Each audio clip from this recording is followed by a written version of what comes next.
Essa é a correção do PET 3, nono ano, semana 3, Geografia, respostas completas. Antes de iniciarmos a nossa correção, inscreva-se aqui no canal, clique no sininho para você ter acesso a todas as aulas de explicação e correção que saem aqui semanalmente e já dê o seu like nesse vídeo, ok? Antes de iniciarmos, também eu tenho um recadinho. Muita gente deixou aí nos comentários para mim falando que as respostas estavam muito grandes e que não cabiam nas apostilas. Então, eu tentei reduzir ao máximo, tentando destacar para vocês de vermelho as partes mais importantes e de azul as partes complementares. Então, quem quiser fazer uma correção mais resumida, vai copiar tudo que está de vermelho. E quem quiser fazer uma correção mais completa, vai copiar tudo aquilo que está de vermelho e de azul, ok? Depois vocês escrevem para mim nos comentários se vocês acharam que assim ficou bom ou não. 1. Explica a afirmação e dê exemplos. Algumas sociedades utilizam os recursos naturais de forma predatória ou abusiva. Então, durante muitos anos, a humanidade obteve um crescimento econômico e industrial sem se preocupar com a preservação do meio ambiente. Um exemplo disso foi a exploração das minas de ouro e pedras preciosas em Minas Gerais. A falta das devidas precauções na retirada dos minérios nos garimpos gerou o esgotamento deles, além da contaminação dos rios com mercúrio. E temos também as emissões de poluentes industriais que agravaram o efeito estufa, causando o aquecimento global. Número 2. Os recursos naturais são subdivididos em dois grupos conforme as capacidades de se manterem disponíveis ou não na natureza após a utilização pelas atividades humanas. Existem, assim, os recursos naturais renováveis e os não renováveis. Preencha a segunda coluna conforme os itens enumerados na primeira, identificando quais recursos naturais são renováveis e quais não são.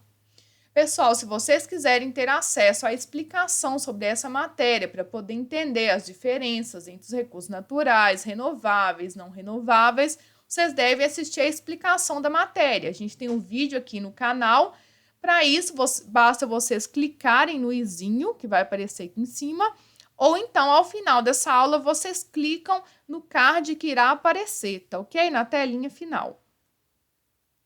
Então, na primeira coluna, nós tínhamos como 1 recursos renováveis e 2 como recursos não renováveis. Então, o ouro, ele é não renovável, diamante, não renovável, porque eles são recursos metálicos, né? Metais. Então, uma vez tirados da natureza, não tem como voltar. Recursos renováveis, solo, a água também é renovável, os vegetais são renováveis e a luz solar é renovável. 2, petróleo, né, é recurso não renovável. O 1, floresta, são recursos renováveis.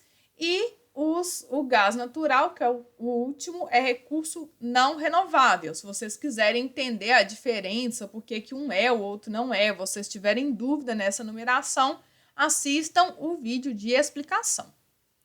3. Considerando-se que os processos de industrialização e de urbanização têm um custo ambiental extraordinário, quais são as principais causas da degradação ambiental no mundo atual? E qual a sua ligação com os recursos naturais?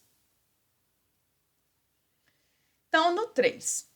As ameaças mais recorrentes aos recursos biológicos são o desmatamento, a extinção de espécies, exploração excessiva, etc. Já quanto aos hídricos, é a sua qualidade, prejudicada pela poluição do lançamento de esgotos urbanos e das indústrias. Eles também são responsáveis pela emissão de poluentes na atmosfera, como o gás carbônico, agravando os problemas ambientais como efeito estufa e aquecimento global. Quanto à ligação dos recursos naturais, essa questão eu fiquei em dúvida, vocês estavam perguntando aqui qual a sua ligação com os recursos naturais. Se estava perguntando a sua pessoalmente, qual a sua ligação você com os recursos naturais, ou qual é a ligação dos recursos naturais com a industrialização e a urbanização.